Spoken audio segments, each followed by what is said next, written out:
잠깐 묵상으로 기도하시겠습니다.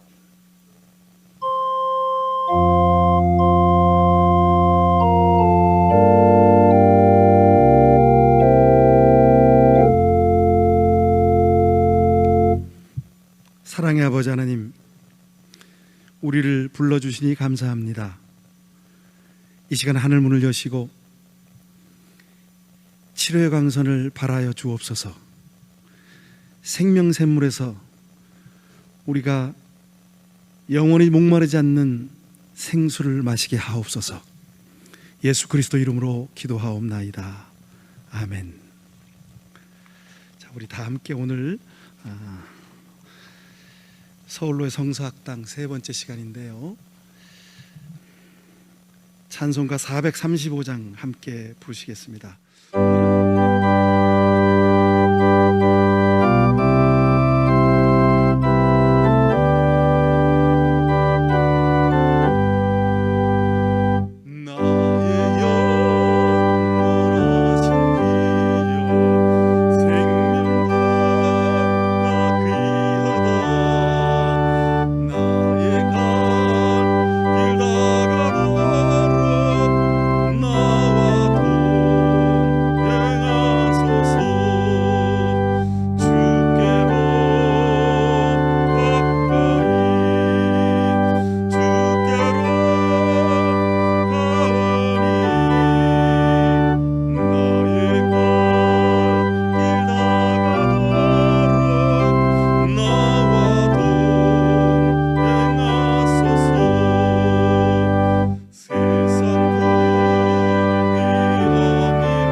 기도하실 때에 동원교회 섬기고 계시는 백나무 장로님, 서울로의 회계이시기도 합니다. 나오셔서 대표로 기도 인도해 주시겠습니다.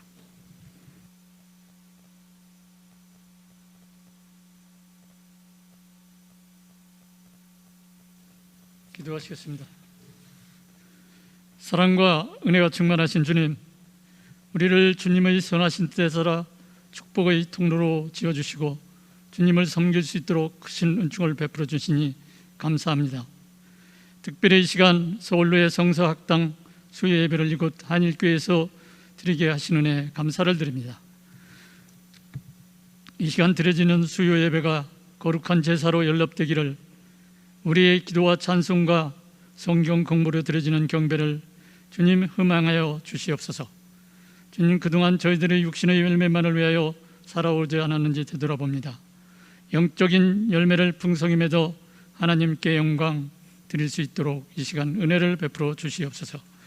이 시간 정원진 목사님을 통하여 예수의 하나님 나라 운동, 열린 백성과 공짜주의라는 제목의 말씀을 드릴 때에 저희 지성을 일깨워 주시고 일과 악과 죄로 말미암아 진리의 빛을 보고도 도망하는 우리의 어리석음을 버리고 생명의 말씀을 듣고 그 말씀이 우리에게 생명의 진리가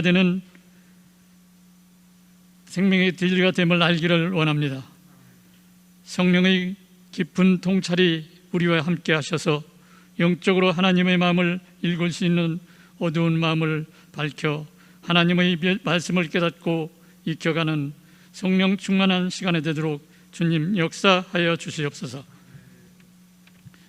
만물의 주관자이신 주님, 코로나19 확산과 집중폭우, 폭염, 자연재해로 실험하는 대자연의 흐름을 보면서 개발이라는 미명 아래 자연을 파괴한 저희들 긍휼히 보시고 하나님을 경외하는 마음을 갖게 하셔 주시옵소서. 지구촌을 긍휼히 보시고 모든 것이 회복될 수 있도록 하시옵소서. 특별히 어려운 시기를 이겨내고자 힘쓰는 서울로의 사나 전지교회와 성도들 심령마다 저희 모두가 생명과 이웃의 존엄, 사랑과 연대의 중요성을 깊이 깨닫게 하시고 배려와 돌봄으로 희망을 나누는 공동체로 거듭나는 은총을 내려 주시옵소서. 이 예배를 여러 가지 모양으로 돕고 있는 손길들 위에 주님의 은혜와 축복이 넘치게 하여 주시옵소서. 특별히 산유에 세워주신 정원진 목사님, 영육간의 강가름을 허락하여 주시옵고 말씀 가운데 능력을 더하시어 모두에게 은혜의 시간 되게 하여 주시옵소서. 나의 기쁨, 나의 소망 되시는 예수님의 이름으로 간절히 기도드리옵나이다.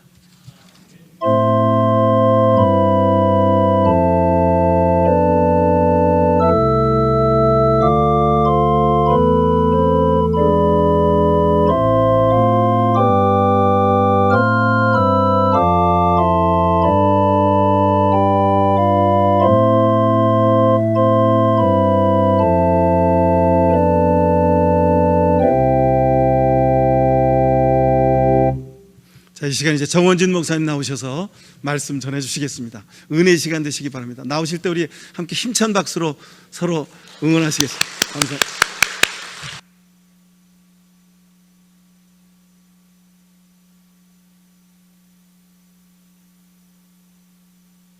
예, 다시 뵙게 돼서 반갑습니다. 지난 시간에 좀 어려웠죠? 예, 그 낯선 용어도 있고 또 여러분들이 신앙생활 하시면서 듣도 보도 못한 희한한 이야기를 제가 해서 여러분들에게 조금 어렵게 느껴질지도 모르겠습니다. 다행인 것은 오늘은 굉장히 쉽습니다. 그러니까 오늘 쉽게 성경 말씀 따라가면서 예수님이 어떤 분인지 확인할 테고요. 지금 이 자리에 참석하신 분들은 이렇게 유인물이 준비되어 있으니까 유인물을 따라가시면서 보시면 거기다가 질문도 좀 적어주시면 좋을 것 같고요. 그리고 온라인으로 하시는 분들은 이 유인물이 아마 그 화면에 나올 텐데요. 나중에라도 서울로의 그 홈페이지에 가서 링크를 보시면 거기에 제가 PDF 파일로 이 강의 자료를 올려놓은 게 있으니까요. 그것도 꼭 보시면서 공부하시면 더 도움이 되겠습니다. 이게 빠졌나요? 이런. 예. 오늘 저희가 총 5번의 강의로 꾸며져 있는데요. 처음에 우리가 왜 역사적 예수와 역사적 바울에 대해서 공부해야 하는가에 대한 이야기를 드렸고요. 그리고 지난 시간과 이번 시간은 예수님에 대해서 공부를 하고요. 그 다음에 다음 시간과 그 다음 시간은 바울에 대해서 공부합니다. 지난번에 예수님께서 그 기존의 이스라엘에서 전통으로 내려오던 종말에 대한 이제 새로운 해석을 통해서 기독교가 시작되는 어떤 그 씨앗을 마련했다는 걸 말씀드렸는데 잠깐 복습해 보겠습니다. 예. 이 강 종말론에 대한 말씀을 드렸는데요. 제가 쭉 그냥 여러분들 기억을 되살려 드리기 위해서 유인물을 읽겠습니다. 종말론은 세상의 종말을 뜻하지 않고 악의 종말, 불의의 종말, 억압의 종말, 착취의 종말, 폭력의 종말, 즉 제국의 종말을 가리킨다. 종말론은 난장판이 된 세상을 깨끗이 청소하고 이상적인 세상을 회복하는 것에 관한 것이다. 종말론은 하나님의 세상 대청소를 통해서 하나님의 뜻이 하늘에서와 같이 이 땅에서 이루어지는 것을 가리킨다. 히브리어 메시아, 그리스어 크리스토스는 종말을 위해 하나님이 기름 부으신 대리자를 뜻한다. 즉 하나님의 백성을 위해 하나님의 나라를 하늘로부터 이 땅 위로 가져오는 분이 메시아적인 인물이다. 자, 그리고 이제 세례자 요한과 예수님에 대한 차이를 말씀드렸습니다. 마가복음에 따르면 예수는 요한이 잡힌 뒤에 갈릴리에 가서 때가 찼다, 하나님의 나라가 가까이 왔다, 회개하여라, 복음을 믿어라 하고 선포하셨습니다. 처음에 예수님은 요한의 세례운동에 동참했습니다. 그리고 그에게 세례를 받았고요, 세례자 요한에게 배웠습니다. 그런데 그의 견해하고 입장과 그 운동의 방식 이런 것만 배운 게 아니라 그의 실패도 배웠습니다. 그래서 실패로부터 배워서 예수님은 세례자 요한의 세례운동을 그대로 답습한 것이 아니라 하나님 나라 운동이라고 하는 새로운 형식의 종말 운동으로 이제 대치하시는데요. 그래서 그 대표적인 표현이 금식하는 요한과 잔치하는 예수라는 말로 이렇게 대비돼서 표현될 수 있습니다. 세례자 요한의 세례운동과 예수님의 하나님 나라 운동의 결정적인 차이점은 크게 세 가지인데요. 하나는 미래 대 현재, 그리고 둘째 개입 대 협력, 그리고 독점 대 분산이라는 말로 비교 요약할 수 있습니다. 그 도표가 다음 건데요. 기존의 유대인들이 해석해왔던 종말론의 해석 방식대로 그 당시에 특히 유행했던 묵시적 종말론자였고요, 세례자 요한은. 거기에 비해서 예수님은 이게 예수님이 새로 창작해낸, 발명해낸 것은 아니고요, 과거로부터 유대의 전통 중에서 종말론을 이렇게 해석했던 것이 있었습니다. 그걸 다시 예수님이 재발견한 겁니다. 그것이 협력적 종말론이라는 말로 학자들은 표현합니다.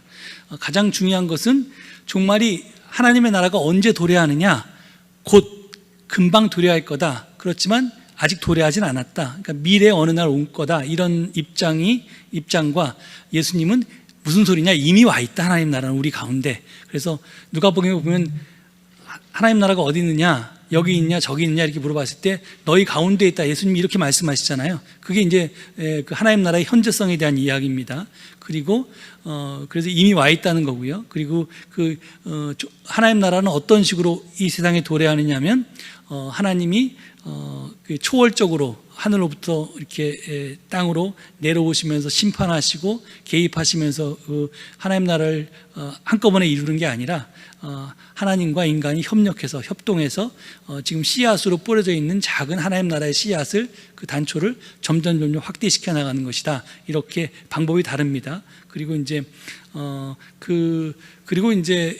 그 운동의 주체는 세례 요한의 세례 운동은 세례자 요한 혼자만의 운동이었죠. 독점적인 운동이었습니다. 그래서 세례 요한이 죽자 그 운동은 끝나버린 거고요. 예수님도 똑같이 세례자 요한처럼 순교했는데 예수님이 십자가에 달려 돌아가신 다음에 예수님의 하나님 나라 운동은 끝나지 않고 계속됩니다. 이유는 예수님은 소위 프랜차이즈를 여러 개 열었습니다. 그래서 당신이 없어도 당신이 하던 하나님 나라 운동은 계속해서 이어질 수 있도록 이렇게 분산시켜 놨기 때문에 그렇습니다. 이렇게 해서 예수님이 활동하시는데 그 예수님이 벌였던 하나님 나라 운동의 핵심이 뭔가에 대해서 오늘 살펴봅니다. 여러분이 궁금하셔서 혹시 유튜브에서 역사적 예수의 도전이라고 하는 제가 서울제일교회에서 했던 그 성경 공부를 보시면 예수님에 대해서 굉장히 여러 가지로 설명할 수 있는데요. 그 여러 가지 중에서 오늘 배우는 것이 사실은 가장 핵심적인 이야기입니다. 그리고 여러분들이 어렵게 느끼지 않도록 제가 마태, 마가, 누가, 요한 4개의 복음서 중에서 예수님의 특징을 이야기할 수 있는 가장 대표적인 성구를 하나씩 뽑아서 예수님이 어떤 분이셨는지 설명드리려고 합니다. 그 첫 번째가 누가복음 6장 36절의 말씀입니다. 여기 보면 누가복음은요 6장 20절에서 49절에 평지 설교라는 것이 있습니다. 예수님께서 마태복음처럼 산에 올라가셔서 그 산에서 사람들을 가르치신 게 아니라 그걸 산상수훈이라고 하죠. 그런데 그게 아니라 누가복음은 똑같은 내용을, 거의 비슷한 내용을 평지에서, 들에서 가르치셨습니다. 그래서 학자들은 이걸 평지설교라고 하는데요. 그 중에서 6장 36절에 이런 말씀이 있습니다. 너희 아버지께서 자비로우신 것 같이 너희도 자비로운 사람이 되어라. 이 말씀이 딴 데는 안 나오고 누가복음에만 나옵니다. 그럼 예수님이 진짜 이 말씀을 하셨나? 하셨을 수도 있고 안 하셨을 수도 있습니다. 그런데 중요한 건 누가복음의 저자인 누가는 예수님의 생애를 딱 이렇게 요약한 겁니다. 그리고 이것이 역사적 예수의 삶과 저는 100% 일치한다고 생각합니다. 나중에 그 증거들을 제가 드릴 텐데요.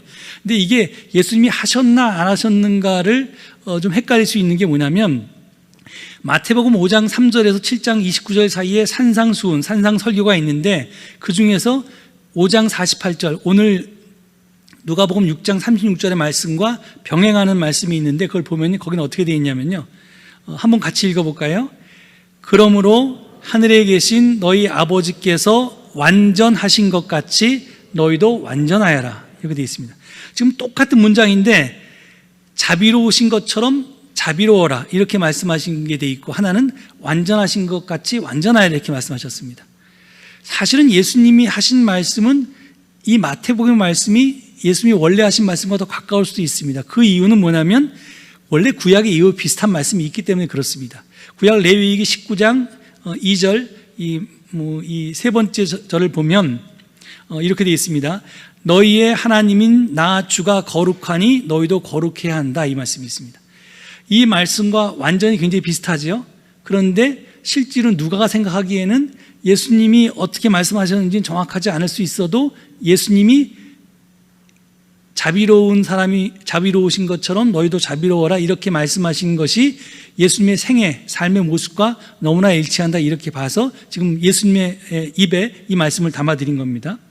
자, 이게 도대체 무슨 뜻인가를 지금부터 살펴보겠습니다. 예수님이 살던 1세기의 유대 사회는 아까 제가 읽었던 레위기 19장 2절의 말씀처럼 너희의 하나님인 나 주가 거룩하니 너희도 거룩해야 한다는 말씀에 따라서 거룩하게 되기 위해서 최선을 다하던 사회였습니다. 우리도 지금 그런 거 아직도 홀리한 것, 거룩한 백성이라고 생각하고 우리가 거룩을 굉장히 중요하게 생각하죠. 그런데 이 거룩함에는 약점이 있습니다. 치명적인 약점이 있습니다. 거룩함은 불결하고 부정하고 죄된 것으로부터의 분리를 뜻했습니다. 의미했습니다.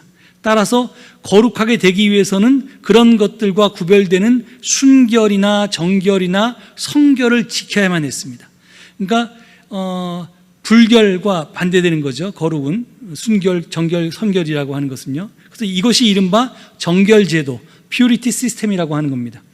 이것이 당시 유대 사회를 지배하고 있는 가장 중요한 관습이었는데요. 종교적인 신념이기도 했고요. 그래서 당시 유대 사회는 이런 정결 제도에 의해서 지배받던 사회였고요.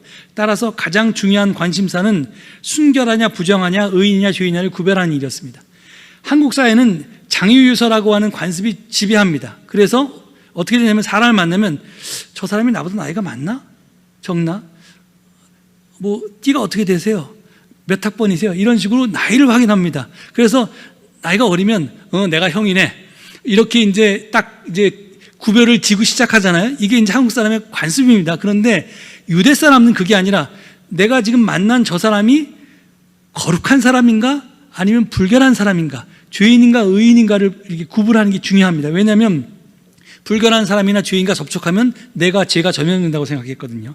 자, 그래서 이렇듯 당시 유대 사회는 명확한 경계, 바운더리를 가진 사회로서 의인과 죄인, 건강한과 병든, 온전한 자들과 불구자들, 남성과 여성, 부자와 가난한 자, 유대인과 이방인으로 나뉘어 있었습니다. 그리고 정결한 편에 서 있는 사람들이 부정한 편에 서 있는 사람들을 배타적으로 배척하고 정죄하는 사회였습니다. 그래서 병자는 안식일 예배에 참석할 수가 없었습니다. 왜? 병은 죄의 결과라고 생각했기 때문에 그렇습니다. 불구자들, 그 하나님께 그 자신이 죄를 지었든지 부모가 죄를 지었든지 하여튼 뭔가 하나님께 죄를 지어서 하나님께 벌 받는 게 불구자예요. 그러니까 그 사람들은 예배에 참석하면 안 됩니다. 그래서 그 사람들은 다 심한 경우에 나병 같은 경우에, 사실 나병이 지금 생각하는 나병이 아니고 악성 피부병인데 그 악성 피부병 환자도 마을에서 내쫓아서 따로 살게 했죠. 그렇게 이제 구별하는 사회입니다. 그래서 이제 소위 깨끗한 사람들과 의인들과 거룩한 사람들과 그렇지 못한 사람들이 분명하게 구별된 사회였습니다.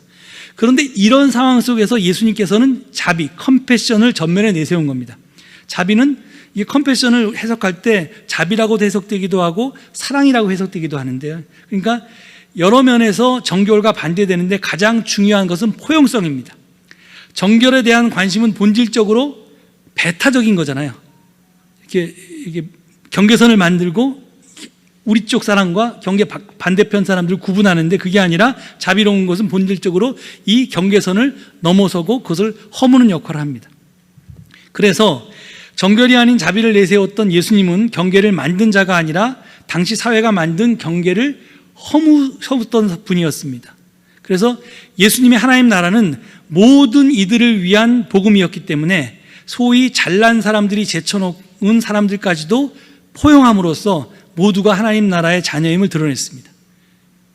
그러니까 의인들만 구원한 게 아니라, 제가 지난번에 얘기했잖아요. 세례자 요한은 선회개 후 구원입니다. 회개하지 않은 자는 구원받을 자격이 없습니다. 그런데 예수님은 그렇지 않았다는 겁니다. 먼저 누구나 다 하나님의 사랑받는 자녀고 누구나 다 포용했다는 겁니다. 그러면 그 사람이 그 사랑에 감격해서 자기의 삶을 바꾸게 되는 거죠. 그게 선구원 후 회개의 도식으로 바뀌게 됩니다. 그래서 그 경계 짓는 것을 당연하게 생각했던 사람들의 입장에서는 예수님의 행동이 굉장히 이상하게 보이고 이단적으로 보일 수밖에 없었습니다. 이렇듯 예수님이 모두를 불러 모은 까닭은 당시의 정결제도가 서로 갈라놓고 구분한 차별적인 사랑에 대한 경계를 없애기 위함이었습니다. 즉 예수님은 배척이 아닌 관용과 포용의 길을 택했습니다. 예수님은 당시의 유대인들의 관습과 다르다는 건데요.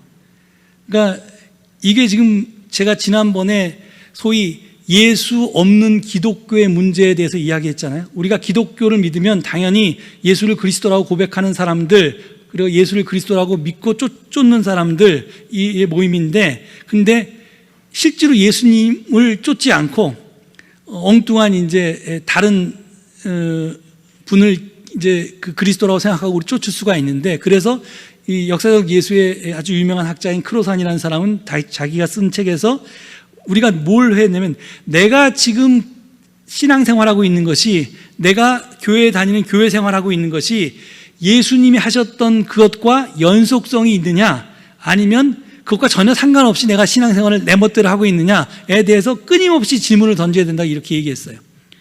그래서 제가 사실 굉장히 궁금한 게 뭐냐면 차별금지법 문제입니다. 여러분 잘 아시는 것처럼 대부분의 개신교가 차별금지법을 반대합니다. 차별금지법이 뭐예요? 남자와 여자가, 또는 기독교인이냐, 이슬람교인이냐, 불교인이냐, 장애인이냐, 아니냐, 이런 사람 사이에 다른데, 사람마다 다 다른데, 이 다른 사람들 사이에 차이는 있을 수 있어도 이 차이 때문에 사람들을 차별하지는 말자. 그래 차별을 금지하자는 법이에요. 그런데 예수님은 이 차별을 금지하셨잖아요. 그렇죠? 분명히 예수님은 그 거룩을 하면서 이렇게 바운더리를 만들고 경계를 만들어서 나와 너를 구분하고, 여기 속한 사람들만 우리 편이고 저 사람들은 배격하고, 그런 게 아니라 이 모두를 하나님의 자녀로 품었던 분인데, 근데 기독교는 어떻게 해요? 나하고 다르다고 차별해야 된다는 거예요. 차별을 금지하는 걸 반대해요. 저는 목사로서, 성경을 연구하는 사람으로서, 아니 모든 종교가 다 차별금지법을 반대할 수 있어요. 그런데 기독교가 반대하는 건 도대체 저는 제 신앙으로서는 사실은 잘 이해가 잘 안 갑니다. 그래서 물론 기독교의 구원이 있죠. 예수님이 우리의 그리스도시고 메시아시고 예수님을 통해서 우리가 하나님을 만나고 하죠. 그러면 예수 믿으라고 얘기하면 되죠. 근데 예수 믿으라고 얘기하는 것과 쟤네들은 가짜니까 쟤네들은 다 배격해야 돼, 이렇게 얘기하는 건 다른 얘기잖아요.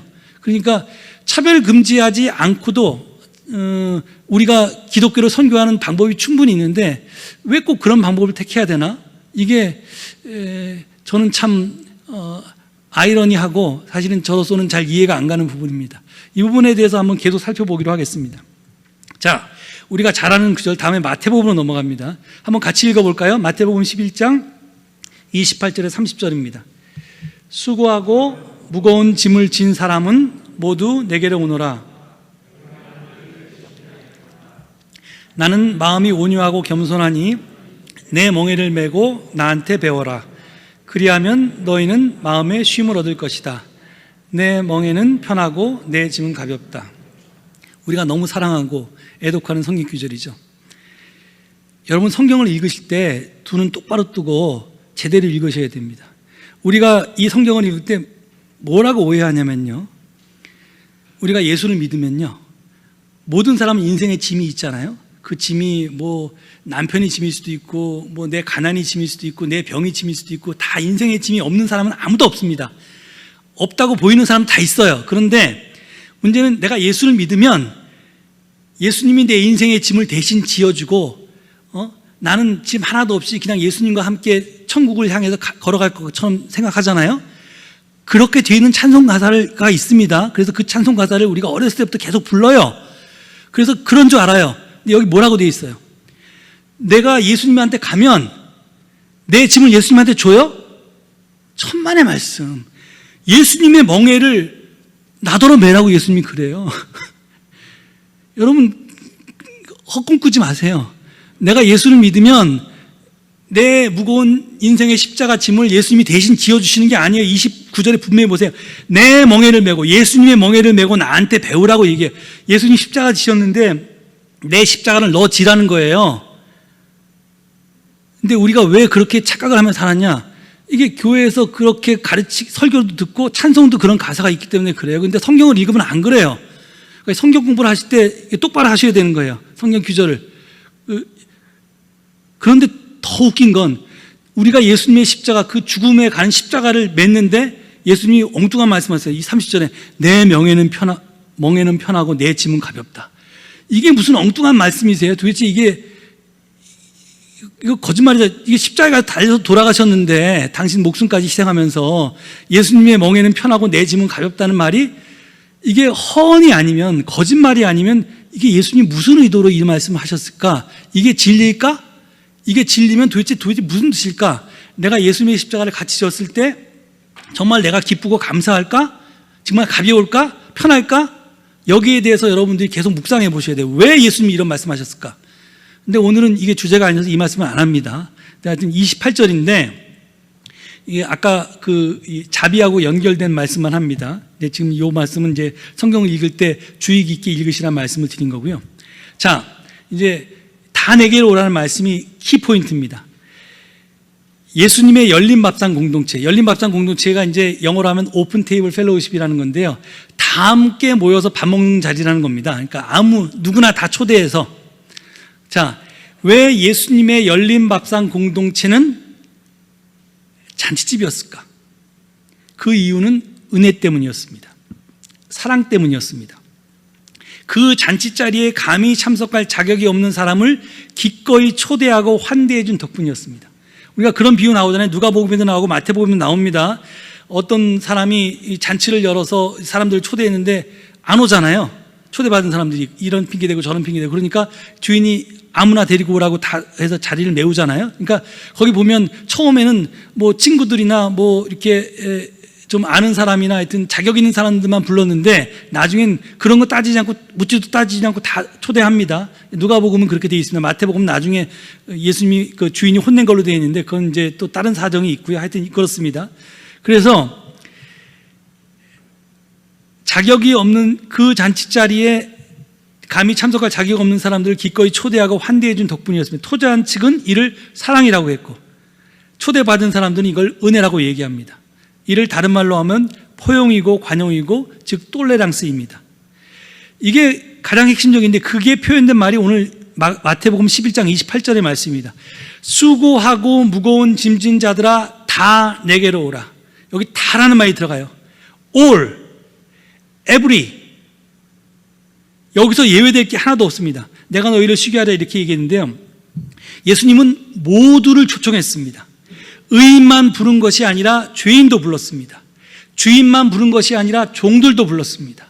남성만 부른 것이 아니라 여성도 불렀고요, 어른만 부른 것이 아니라 어린이도 불렀고요, 그 다음에 건강한 사람만 부른 게 아니라 병든 자도 불렀고, 정상인만 초청한 게 아니라 장애인도 불렀습니다. 유대인만이 아니라 이방인들도 다 초청했습니다. 이 올 다에서 예외되는 사람은 단 한 사람도 없습니다. 그래서 예수님은 그 누구도 배제하지 않고 포용했습니다. 한마디로 말해서 웰컴 에브리바디였습니다. 이게 기독교의 핵심 핵심적인 복음입니다. 누구도 하나님의 초청에서 예외란 있을 수 없습니다. 그런데 자꾸 우리가 예외를 둬요. 교리가 그래요. 나중에 우리가 다음에 배우겠지만 예수, 천국, 불신, 지옥 하면 예수를 믿어야지만 구원을 받잖아요. 믿음이라는 조건을 충족하지 않으면 구원을 못 받는 거예요. 하나님 앞에 나아갈 수가 없는 거예요. 그거는 바울이 그런 의도로 얘기하지 않았는데 우리가 그렇게 그 기독교 교리가 나중에 그렇게 만들어서 그렇게 해석하는데, 예수님의 말씀은 그냥 그렇지 않습니다. 예수님은 의인들만 초청하지 않고 아무나 다 불렀다는 겁니다. 이게 가장 대표적으로 드러난 게 바로 식탁이었다는 겁니다. 자, 이게 좀 어려운 얘기가 될 수 있는데 제가 읽어본 다음에 설명을 드리겠습니다. 문화인류학자들은 식사는 배고픔이라는 고통을 덜기 위한 생리적인 행위만이 아니라, 그러니까 그냥 식사라는 게 뭐냐면 배고프니까 밥 먹는다 이게 아니라 사람들의 관계와 행위에 관한 사회적 규칙에 축소된 모형이라고 얘기합니다. 이 말이 무슨 얘기냐면 식탁 교제는 경제적인 차별, 사회적인 계급체계 그리고 정치적인 불평등을 가늠하게 해주는 지도가 된다는 뜻입니다.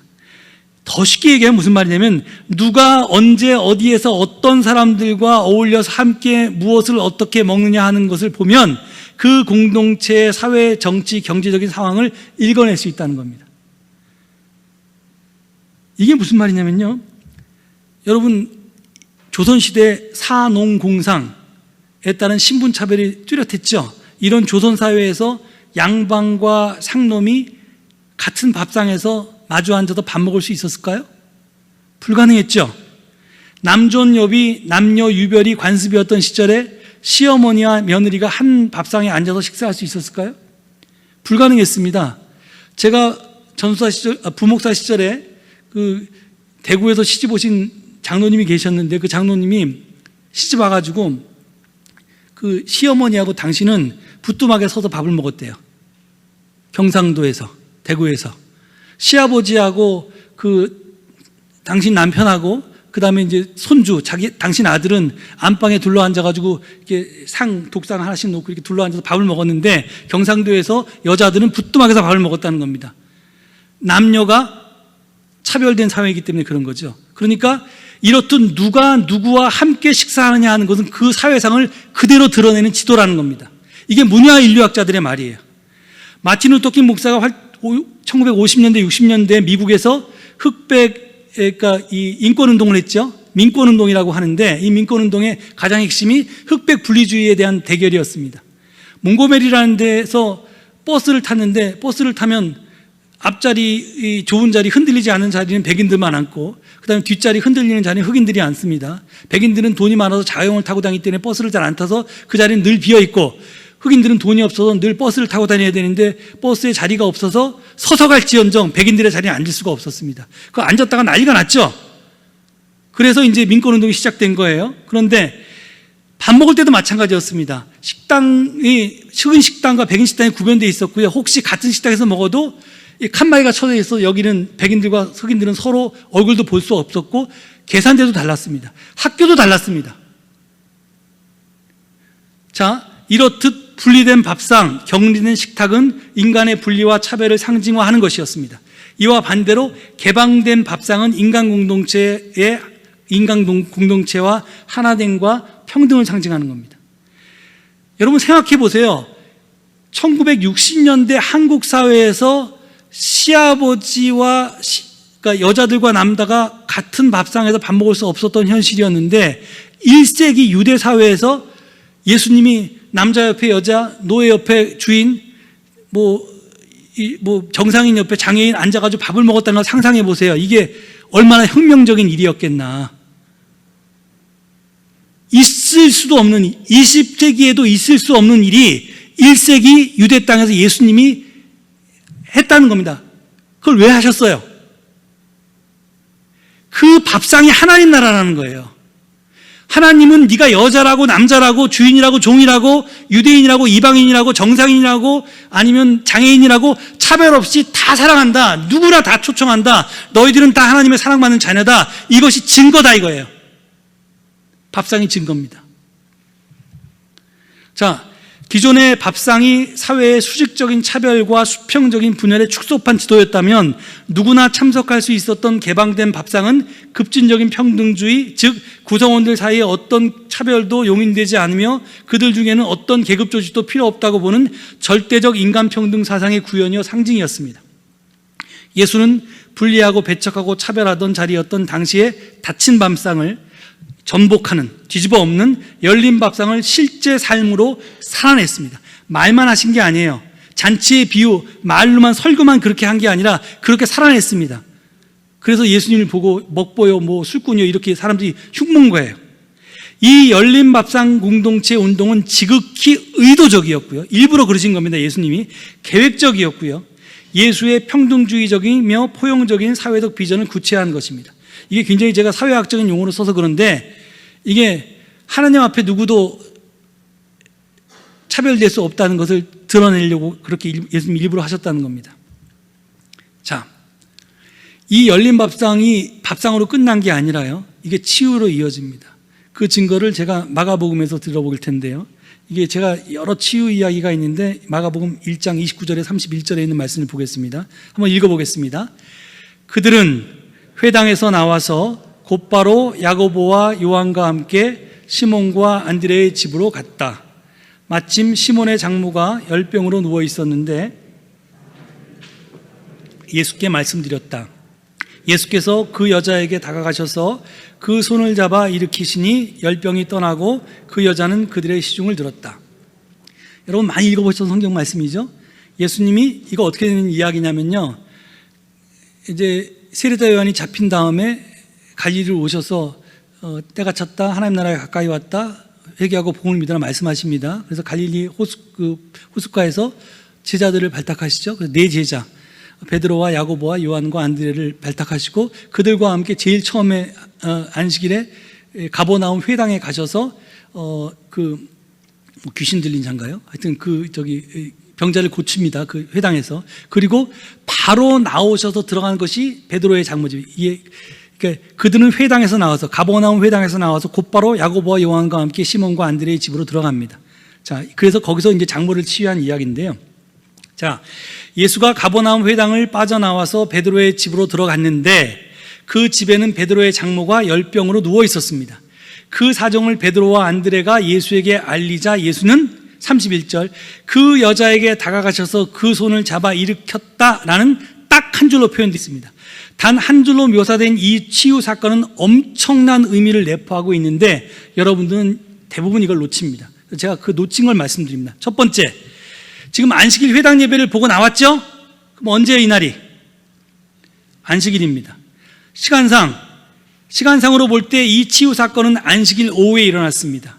해가 져야지만 안식일이 끝납니다. 아직 해가 안 졌습니다. 그러니까 당시의 안식일 치유는 안식일법 위반이고요, 이는 사형에 해당되는 중죄였습니다. 지금 예수님은 자신이 중죄인이 되는 것을 무릅쓰고 베드로의 장모를 치유했습니다. 안식일법 위반입니다. 두 번째, 치유하는 방법이 병자의 몸에 손을 대고 일으켰습니다. 병자의 몸에 손을 대는 행위는 자신을 부정하게 만드는 것이었습니다. 당시 유대인들은 질병은 부정한 것, 즉 깨끗하지 못하고 더러운 것으로 여겼습니다. 다시 말해서 왜 병이 들었냐? 죄를 지었기 때문에 병이 들었다고 그렇게 생각했어요. 그러니까 병자는 다 죄인이에요. 병든 순간. 그러니까 처음부터 끝까지 죄인일 수 있고, 아니면 병드는 있는 감기 같은 거 걸리면 감기 들어있는 순간 이제 어떤 죄를 지어서 감기를 들었고, 벌로, 그 다음에 이제 감기가 나오면 이제 회개하면 이제 감기가 낫고 이제 건강해지는 거죠. 그런데 그 죄인과 내가 신체적으로 접촉을 하면 접촉한 자에게 그 죄가 전염된다고 믿었습니다. 이런 현실 속에서 예수님은 지금 베드로의 장모를 치유했는데 손을 잡아 일으키는 신체 접촉을 통해서 치유합니다. 바로 그 전에 가버나움 회당에서 귀신 들린 자를 고칠 때 예수님이 신체 접촉을 했어요? 안 했어요. 더러운 악령아 그 사람에게서 나오라 말씀을 하셨어요. 말씀으로 치유하실 능력이 있는데 예수님이 그렇게 안 하셨어요. 왜 거기서는 안 하셨는데 지금 베드로의 장모는 손을 잡아 일으키셨나? 이게 굉장히 중요한 사건이라는 겁니다.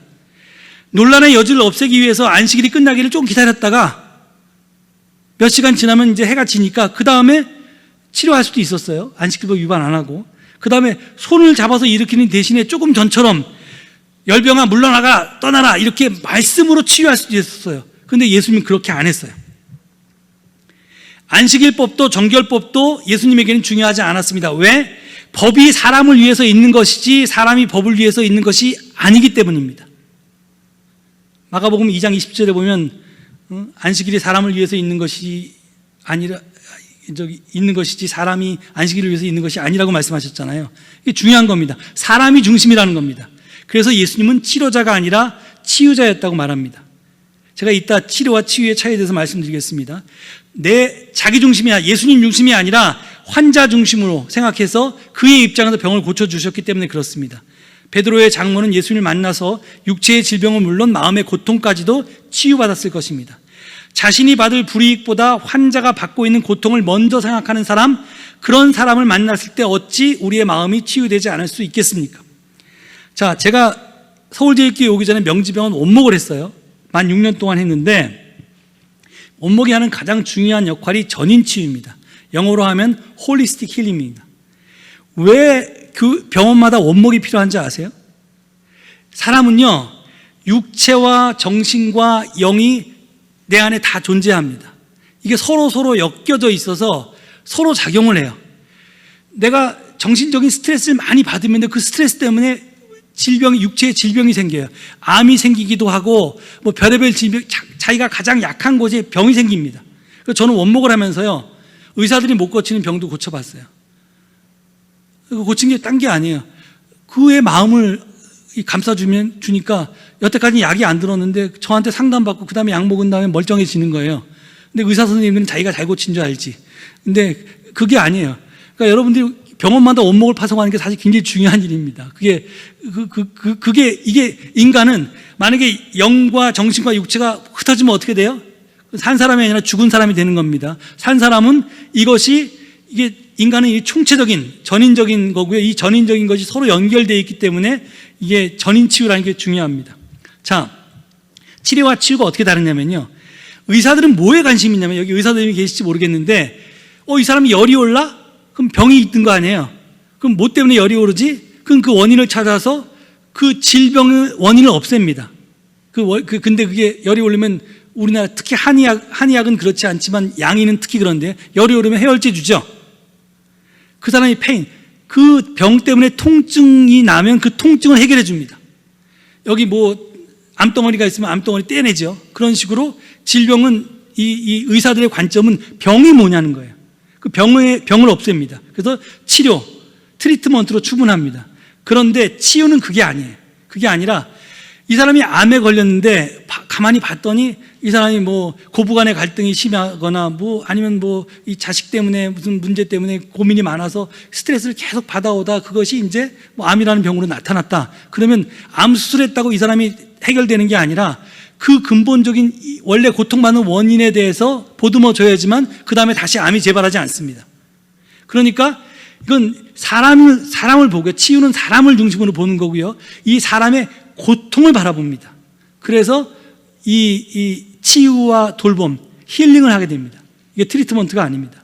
그래서 치료하고 치유는 다른 겁니다. 그래서 역사적 예수학자들에 따라서 예수님은 과연 치료를 하셨을까? 아니면 치유만 하셨을까? 아니면 둘 다 하셨을까? 여기에 대해서 논쟁이 있긴 한데 하여간 중요한 건 예수님이 치유자로서 하는 행동이 치료까지도 가는 경우도 많았던 것 같습니다. 이제 그걸 제가 지금부터 설명드리겠습니다. 자, 예수님은 장벽을 허물고 하나님의 사랑으로 모든 사람을 포용했습니다. 기회를 얻지 못한 사람에게 기회를 줬고요. 인정받지 못하던 사람을 인정했고요. 소위 못난 사람들을 격려해 주었습니다. 그들의 콤플렉스나 그들의 트라우마를 보듬어 주었습니다. 그랬더니 살면서 단 한 번도 사람 대접을 받지 못했던 사람이 사람 대접 받았다고 감격해 했고요. 행복해 했고요. 즐거워했고요. 신명이 났습니다. 이제 난 죽어도 여한이 없다. 이런 고백을 했습니다. 몽고메리에서 그 백인 좌석에 앉았다가 결국은 고발이 돼가지고 몽고메리 흑인 전체가 버스 보이콧 운동을 해가지고 결국은 버스 회사가 두 손 두 발 다 들고 이제 흑백 좌석 분리하는 거 없애겠습니다. 흑인들도 아무데나 앉을 수 있습니다. 이렇게 얘기했을 때 그 사건을 일으킨 할머니의 고백이 뭔지 알아요? 죽어도 여한이 없다는 거였어요. 나는 이제 죽어도 여한이 없다. 왜? 내 아들, 딸, 손자, 손녀는 더 이상 흑인이라는 이유 때문에 서서 가는 일 없이 이제 아무 자리나 앉아서 자기가 가고 싶은 데까지 여행할 수 있다. 나는 이 일을 이루었으니까 나는 죽어도 여한이 없다 그랬어요. 이게 예수님을 만나서 치유받은 사람의 고백도 저는 똑같았을 것이라고 믿습니다. 그러니까 이에 따라서 꽉 막혔던 인생의 여러 체증들이 풀리고, 체증이 풀리니까 아까 그랬잖아요. 전인 치유라고 그랬잖아요. 이 스트레스가 풀리니까 몸의 질병도 언제 그랬다는 듯이 나은 거예요. 그래서 치료가 일어납니다. 이제 더 신이 나서 잔치를 벌입니다. 서로 진심으로 저 사람이 낳은 거에 대해서 축하해주고 내가 이제 가진 것에 대해서 나눕니다. 내가 닭 한 마리가 있으면 닭 한 마리 들고 와서 사람들 잔치상에 내놓고, 뭐 쌀 한 마리 있으면 쌀 한 마리 들고 와서 잔치상에 내놓습니다. 그러니까 모든 사람을 환영하고 모든 것을 함께 나누는 Welcoming of everyone, Sharing of everything이라고 하는 그 밥상 공동체 사건이 거기서 일어납니다. 그리고 예수의 열린 밥상 공동체 운동은 이렇게 치유 기적으로 이게 이어집니다. 그래서 예수님의 치유 기적과 열린 밥상 공동체는 같이 가는 거예요. 왜 같이 가느냐? 인간은 전인적인 존재이기 때문에 그렇습니다.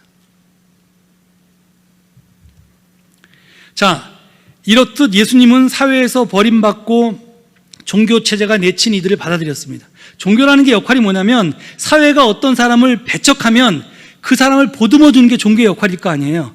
그런데 당시 유대교가 안 그랬다는 거예요. 오히려 사회가 내친 존재들을 종교도 똑같이 너 죄인이야, 너는 우리 사회에 들어오면 안 돼, 이렇게 내쳤다는 겁니다. 이렇게 내친 자들을 예수님이 받아들였습니다. 그래서 그들의 진정한 벗이 되었습니다. 예수는 모든 것 위에 인간을 두고 인간을 비인거하는 모든 가치, 규범, 체제를 부정했습니다. 외로움에 지친 그들에게 다가가서 이야기를 나누고 부정하다는 그들의 몸을 어루만져 치료를 하고 그들과 더불어 음식도 나누고 때로는 술도 나눴습니다. 이런 예수의 개방적인 자비의 행위가 그들의 몸의 질병까지도 고쳤습니다. 세상은 저들을 차별하고 배척했지만 예수님은 그렇게 하지 않으셨던 겁니다. 그들을 포용하고 환대했습니다. 포용과 환대는 치유와 나눔과 섬김의 기적을 낳았고 지금 여기에서 하나님 나라를 누리게 했습니다. 자, 이게 요한과 다른 거예요. 자, 이미 하나님 나라는 너희들 가운데 와 있다. 이 열린 밥상 속에서 이 밥상 공동체를 통해서 하나님 나라가 무엇인지 실제로 경험해봐라. 예수님 그런 거예요. 경험했어요. 물론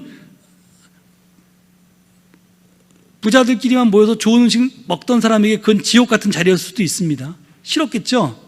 냄새나는 사람과 같이 옆에 음식 먹는 게. 그렇지만 그런 사람들은 사회에 뭐 몇 % 안 됐고 대부분의 사람들은 사람들도 못 받는 사람들이었으니까 그런 사람들에게 하나님의 사랑을 체험하게 해준 겁니다.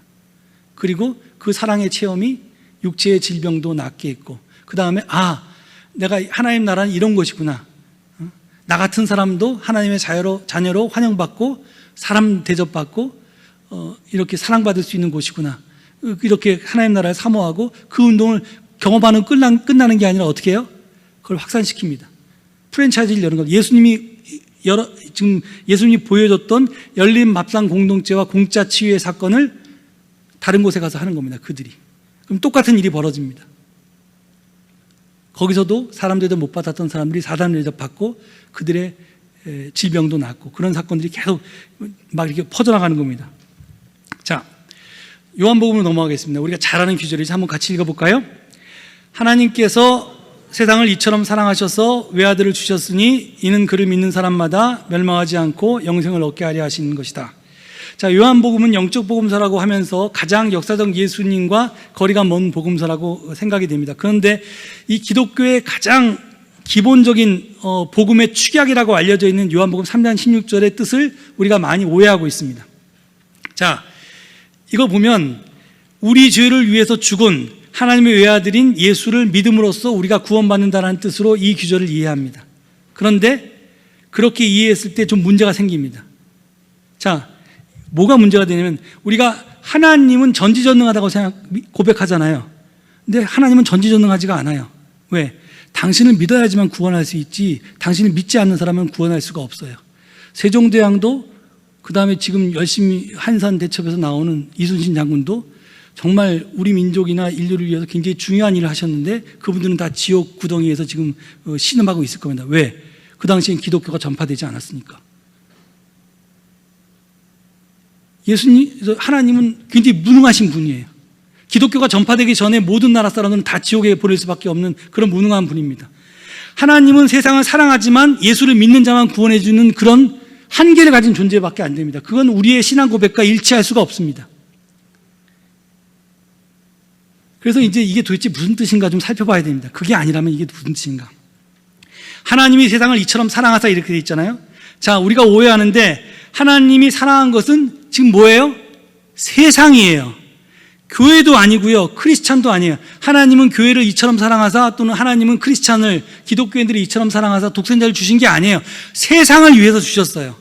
근데 요한복음이 말하는 세상은 두 가지가 있거든요. 하나는 하나님이 창조한 피조세계 전체를 뜻하는 게 하나 있고요. 하나는 인간이 만들어낸 문화와 지배체제를 뜻하는 이 세상, 거기 때는 이제 이 세상이라고 디스나 이런 이제 그 지시대명사가 붙는데 그겁니다. 근데 지금 예수님이 얘기한 거는 지금 하나님이 이 세상을, 그러니까 하나님이 세상을 이처럼 사랑할 때 그 세상은 창조 세상입니다. 하나님은 인간들이 만들어낸 문화나 지배체제가 아니라 당신이 창조하신 창조 세계를 사랑하십니다. 얼만큼 사랑하시느냐? 독생자를 주실 만큼 사랑하십니다. 요한복음에서 독생자를 준다, 아들을 주는 행위는요, 성육신, 인카네이션, 신이 인간의 몸을 입고 이 세상에 오심을 뜻합니다. 하나님께서 당신이 창조하신 이 세상을 얼만큼 사랑하냐면요, 기꺼이 인간이 되셔서 세상에 오실 만큼 사랑하십니다. 그러면 이는 그를 믿는 자마다 이렇게 됩니다. 근데 우리가 믿음을 예수가 그리스도인 것을 믿는다, 하나님이 뭐 세상의 창조자를 믿는다 이렇게 생각하는데 예수에 관한 신학적인 주장을 믿는 것을 뜻하지 않습니다. 원래 이 믿음이란 단어의 원어를 뜻하면요, believe는요, belove에서 왔어요. 그러니까 믿음이라는 것은 사랑이라는 말에서 온 거예요. 그러니까 이 사랑은요, 이는 그를 사랑하는 자마다, 예수를 사랑하는 자마다 이렇게 해석하시면 됩니다. 그래서 예수를 사랑하는 것, 예수님께 내가 어떤 사람을 사랑하면 내 마음을 다 바치잖아요. 내 모든 걸 다 바치잖아요. 시간도 바치고 돈도 바치고 다 바치잖아요. 이렇게 마음을 바치는 것, 예수에게 헌신하는 것을 뜻합니다. 그렇게 달면, 내가 예수를 사랑하면, 예수에게 모든 걸 헌신하면, 내가 예수에게 충성을 하면, 내가 모든 걸 바치면 어떻게 돼요? 멸망하지 않고 영생을 얻게 된다는 거예요. 근데 이 영생은요, 이 영생이란 말이 여러분 롱 라이프가 아닙니다. 길게 사는 게 아니라 장수가 아니에요. 이터널 라이프는 그럼 영원히 사는 거냐?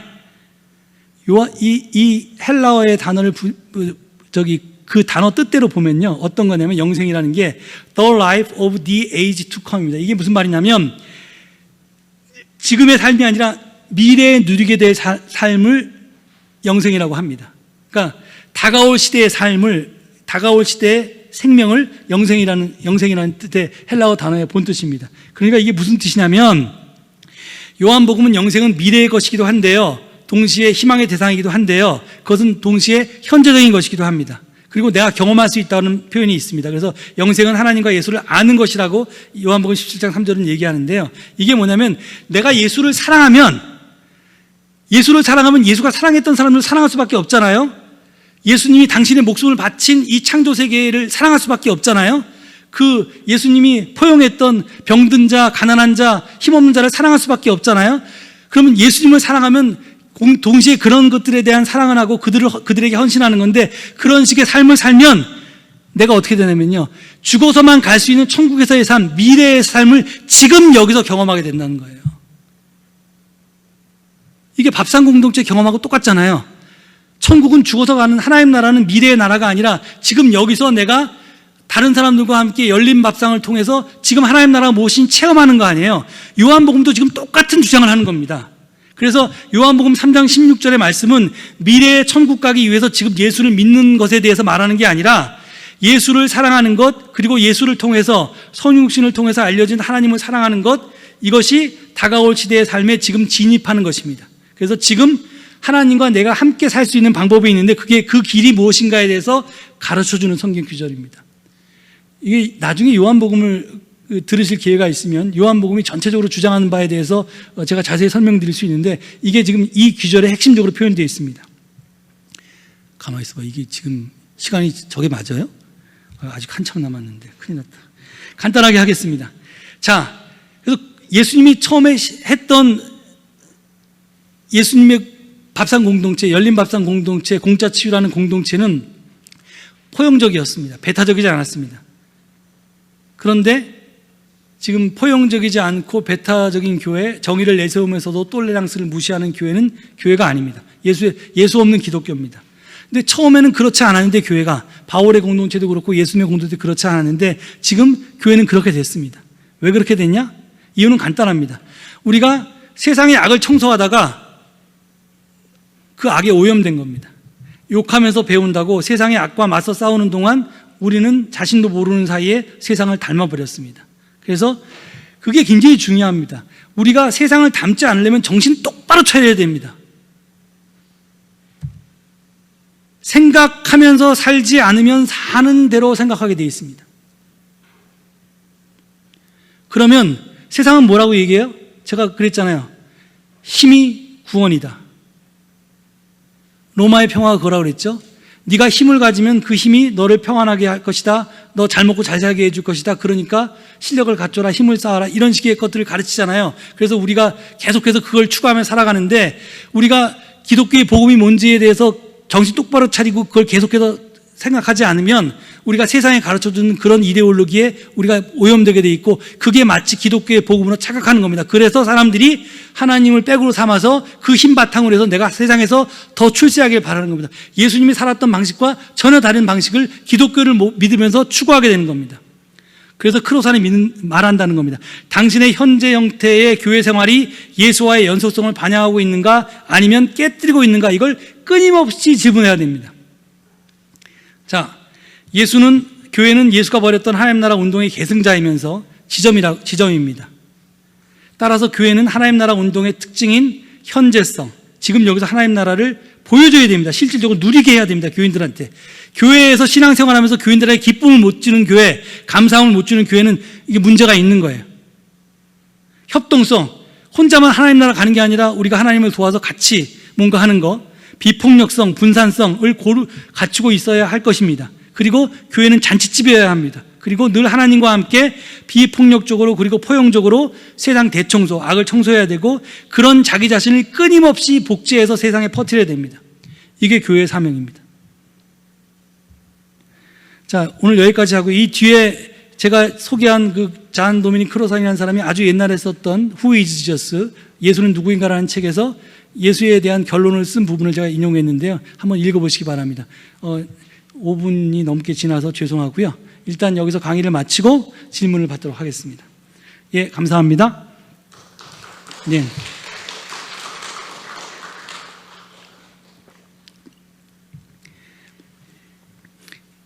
네, 오늘은 지난번보다 내용이 쉬워서 질문이 있으실 것 같은데 주저없이 질문을 해 주시고요. 온라인에서 혹시 강의를 들으시는 분도 필요하시면 정장로님 너무 맨날 강의 들으시면 또 질문하세요. 저기 청년, 저 뒤에는 청년 먼저. 예, 잠깐만요. 뒤에 발언권 나중에 드리겠습니다. 예, 청년 먼저 하고. 예, 말씀하세요. 저 이거 사실 지난주에 질문했어야 됐을 것 같은데, 예수님의 하나님 나라 운동을 아까 프랜차이즈를 이제 여러 개 차린 걸로 비유를 하셨는데, 예. 예수님이 어떻게 하셨길래 이 하나님 운동이 그 미래에 다 퍼졌는지, 어떤 것을 이제 프랜차이즈로 비유하신 건지 궁금해가지고, 사실 이 프랜차이즈가 약간 제자가 아닐까 생각을 해봤는데, 제자와요? 근데 사실 세례 요한 또 제자가 있었던 것 같아서 그건 아닌 것 같아서 궁금해서 질문해야겠습니다. 예, 일단 여러분이 성경을 읽으실 때 마가복음이 제일 먼저 쓰여진 복음서인데, 예수님이 가버나움에서 장모를 치유했을 때 저녁 때가 되니까 이제 안식일이 끝났어요. 마가복음 보세요. 1장을 보시면 무슨 일이 일어나요? 이제 안식일이 끝나니까 사람들이 마음대로 걸어 다닐 수도 있고 먼 거리 이동할 수 있잖아요. 베드로 장모 집 앞에 사람들이 구름대처럼 몰려듭니다. 나도 고쳐주세요, 나도 고쳐주세요. 그러고 그래서 예수님이 그들을 고쳐주시고, 그 다음에 이제 피하듯이 도망가듯이 저기 산에 올라가서 기도하세요. 기도하니까 이제 밤새서 기도하는 예수님을 베드로가 찾아옵니다. 사람들이 집에서 기다리니 가셔서 치료해 주시죠. 그랬더니 예수님이 거절하시고 다른 마을로 가십니다. 이게 프랜차이즈인데, 지금 예수님은 한 곳에 계시면서 거기에 고정되어 있지 않으시고요. 계속 움직이셨어요. 당신이 운동을 갈릴리의 여러 지방마다 돌아다니시면서 그 밥상 공동체를 계속해서 이 마을에도 재현하고 저 마을에도 재현하고 계속해서 했어요. 그리고 예수님의 밥상 공동체에서 은혜를 체험한 사람들이 똑같이 예수님이 안 계셔도 똑같이 예수님처럼 다른 곳에 가서 그 밥상 공동체 나눔 운동을 했습니다. 그게 프랜차이즈예요. 그리고 바울이 가장 결정적으로, 다음 시간에 보시겠지만 바울이 그런 역할을 합니다. 이제 유대 땅을 넘어서 이방 세계에서. 예. 또 질문 있으신 분? 정장로님 뭘 이렇게 꼭 부르셔야 되면. 예, 예, 장로님, 이근함 장로님이시죠? 예. 지난 시간과 그 처음 시간에 못 와서 질문인데요. 그 아우구스투스를 이제 하나님의 아들이라고 이제 예. 설명하신 걸로 같은데, 로마는 굉장히 많은 이제 신을 섬겼잖아요. 예. 뭐 전쟁의 신, 뭐 무슨 신, 뭐 부부 싸움해도 부부의 어떠한 그 화해를 해주는 신 이렇게 있어서, 거기에 나오는 God를 하나님이라고 번역하는 것은 약간 무리가 아닌가 생각이 들어서 예. 예. 한번 여쭤봅니다. 예. 이제 그 지난번에 첫 시간에가도 그 질문을 누군가 하셨는데요. 문제는 그 말이 성경에도 있습니다. 마가복음 1장 1절에 어떻게 되냐면 하나님의 아들 예수 그리스도에 관한 복음의 시작 이렇게 되어 있습니다. 예. 그런데 그 유대인들은 이제 그 유일신을 섬겼고, 유대인들은. 예. 근데 이제 제가 제 말씀을 좀 더 들어보세요. 그런데 문제는 뭐냐면 그 하나님의 아들 예수 그리스도에 관한 복음이 시작한 것의 영어 원어를 보면요, 이게 The Son of God, 대문자 God이라고 번역할 수도 있고요, A Son of God이라고 대문자로 번역할 수도 있고요, 그리고 어나 더 없이 이 God도 소문자로 바꿀 수도 있습니다. 왜냐하면 헬라어 자체가 그렇게 돼 있어요. 그러니까 마가복음 1장 1절의 말씀에서 하나님도 꼭 유대교가 가르치는 하나님이 아니라고 번역될 수도 있다는 말입니다. 그리고 우리가 생각하는 독생자, 예수님을 가르치는 정관사 더를 붙인 더 선이라고 번역 안 될 수도 있습니다. 그게 원어의 표현입니다. 근데 왜 그렇게 됐냐 하는 것을 이제 원어를 보면요, 굉장히 중요한 사실이 뭐냐면, 다음 시간에 우리가 그걸 공부하고 제가 지난 시간에도 이야기를 했을 텐데, 지금 예수님에 관한 모든 용어들이, 뭐 하나님의 아들이라는 용어가 구약 성서에도 분명히 나옵니다. 그런데 더 중요한 거는 그 모든 용어들이 그 당시에 누구에게 돌려졌냐면 아우구스투스에게 그 돌려지던 말이었거든요. 칭호였거든요. 근데 그 아우구스투스에게 돌려지던 칭호를 그대로 가져다가 예수님에게 사용한 사람이 누구냐? 사도 바울입니다. 사도 바울이 일부러 그런 거예요. 이 이유가 뭐냐면, 신학적인 이유가 뭐냐면, 아우구스투스는 하나님의 아들도 아니고 신의 아들도 아니고 진짜 구원자나 신의 성육신도 아니고 진짜 신의 아들, 진짜 하나님의 아들, 진짜 구원자, 이 분은 예수다. 그걸 갖다가 사람들에게 역설적으로 설명하기 위해서 일부러 가져온 거예요. 그렇기 때문에 제가 그걸 하나님이라고 번역한 겁니다. 그러니까 그걸, 물론 이게 우리가 이제 기독교적인 어떤 언어 습관이나 관습에 길들여져서 이걸 그냥 신의 아들이라고 하면 됐지 왜 하나님의 아들이라고 하냐 그러는데, 헬라어로 보면 아무런 논쟁의 그 의미가 없어요. 성경 자체도 신의 아들이라고 되어 있으니까, 예수님을 신의 아들이라고 표현했으니까요. 하겠냐면, 예. 로마인들이 말하는 신은 예. 다중신이죠. 그냥 일반적인 신들이고, 예. 같은 신이라 하더라도 유대인들이 보는 신은 유일신 하나님을 보고 있는 걸로 저는 이렇게 배워왔는데, 그러면 이제 신이라고 한다면 아우구스투스한테 걸려 있는 거는 그건 로마인이잖아요. 싸움의 왕이고 힘의 왕이고 싸움의 신을 섬겼고, 그 신의 아들이 한다는 것 자체를 어떻게 하나님의 아들로 이렇게 해석할 수가 있겠는가를 좀 궁금해서 여쭤봤던 거고요. 예. 그건 나중에 뭐 다시 했으면 좋겠고, 오늘 질문은 뭐냐면 예. 차별금지법에 대해서 아까 말씀하셨는데 왜 반대하는지 모르겠다. 저는 제 개인적인 생각은 저희가 차별금지법을 잘 모르는 것 같아요. 예를 들어서 지금 저희 신천지가 들어오는 걸 막고 있지 않습니까? 예. 막고 있는 것을 차별로 볼 수 있을까 없을까? 신천지를 믿는 사람도 어떤 면에서 굉장히 피해자들인데 우리는 들어오지 못하게 하고 있잖아요. 그러면 왜 그러냐면 어떤 면에서는 우리 교인들, 우리 이 기독교인들이 성경적인 지식이 굉장히 부족한 것을 목사님들이 알기 때문에 섞여지는 것을 방지하고 오해가 있는 것을 막기 위해서 우리가 한다고 저는 보고 있습니다.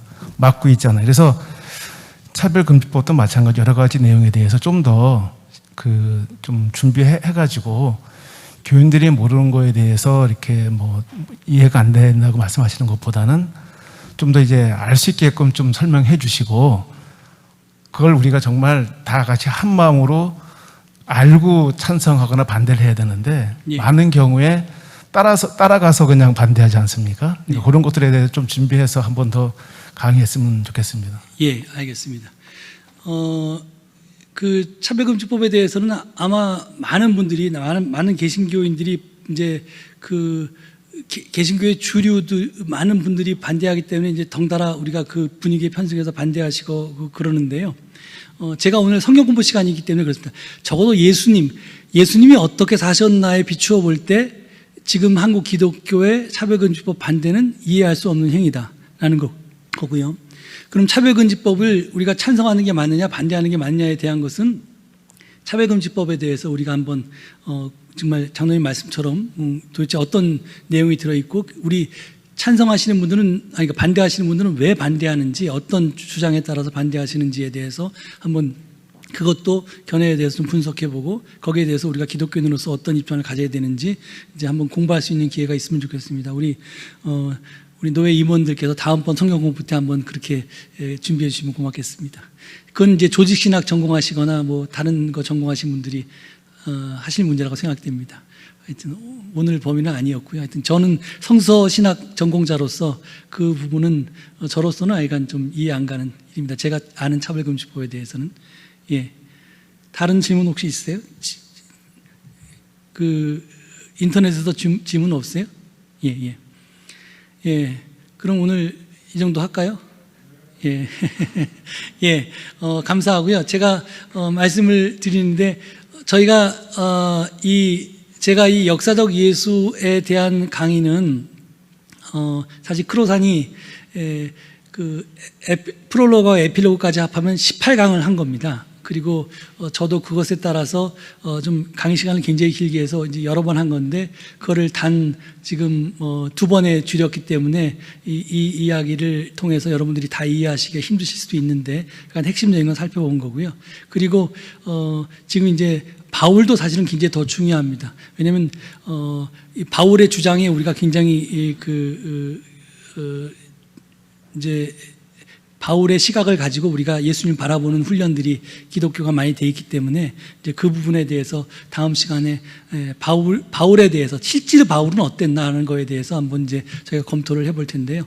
그걸 통해서 저희가 이제 역사상 예수님과 바울이 과연 그 당시에 어떻게 살았는가에 대해서 이제 많이 복원해야 될 텐데요. 하여튼 뭐 여러분들에게 뭐 도움이 됐으면 좋겠습니다. 예, 다음 2시간도 여러분들 열심히 참여해 주셔서 격려해 주셨으면 감사하겠습니다. 감사합니다.